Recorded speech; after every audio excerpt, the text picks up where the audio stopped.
In campaign 88, George Bush got a warm welcome at a $1,000 a plate fundraiser in a San Francisco hotel, but in the street outside, the situation boiled over. Anti-Bush protesters battled police in riot gear, pushed through barricades, and brought traffic to a halt.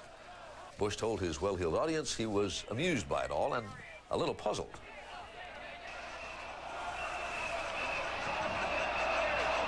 I must say you have a peculiar breed of demonstrators out there.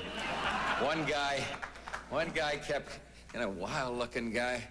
He didn't look Chinese to me, the guy that was giving me grief there, and his hair was flying around. No drilling, no drilling. I finally said, well, I don't want to do anything that's going to hurt the environment. What about Contras? What about Contras?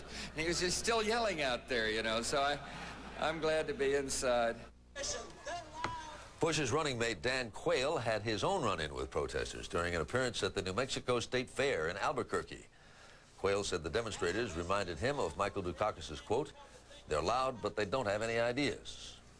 The Republican ticket is also enjoying a boost from a man whose name isn't on the ticket, but who's obviously glad to be back in the campaign saddle, Ronald Reagan. Terrence Smith reports. President Reagan, campaigning on behalf of the man who has been in his shadow for the last 8 years, spent the day in the key battleground state of Missouri. Again and again, he accused the Democrats of masking their liberal policies in conservative rhetoric. When they say opportunity, they mean subsidies. When they say closing the deficit, they mean raising taxes. They mean, when they talk about a strong defense, they mean cutting defense spending. The president was at pains nearly 24 times in the course of the day to label the Democrats with what he likes to call the L word. Our liberal opponents, the liberal opposition, French coat liberals. Mr. Reagan used one of his favorite devices, the Hollywood metaphor, to ridicule the Democratic candidate's attempts this week to project himself as strong on defense. We haven't seen such a radical transformation since Dustin Hoffman played Tootsie. The local Republicans have a campaign slogan for 1988. Missouri is a must.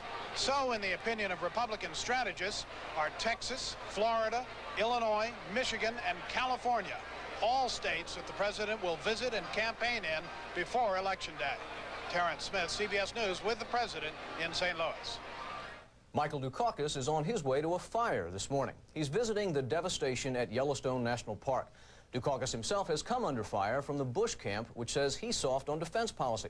But in Annapolis, Maryland, Dukakis talked tough on defense. He endorsed 3 nuclear arms programs and a buildup of conventional forces. In South Korea, the Olympic Games don't open till Saturday, but another form of competition is already well underway. As Mark Phillips reports, it's a street competition. In the run-up to the Olympics, the rules of the game of South Korea's other major outdoor sport have changed. There are still almost daily street riots here, a persistent minority of students calling for unification of South and North Korea by throwing firebombs at police. But the police are winning gold medals for restraint. They aren't charging back, and they aren't using tear gas. After a while, when the students run out of ammunition, the riot ends. And the streets are taken over by pre-game festivities. Athletes and visitors from 161 countries are being treated to a riot of Korean color. These are an Olympics that will turn a few heads. Not that it's distracted the competitors from what they're really here for.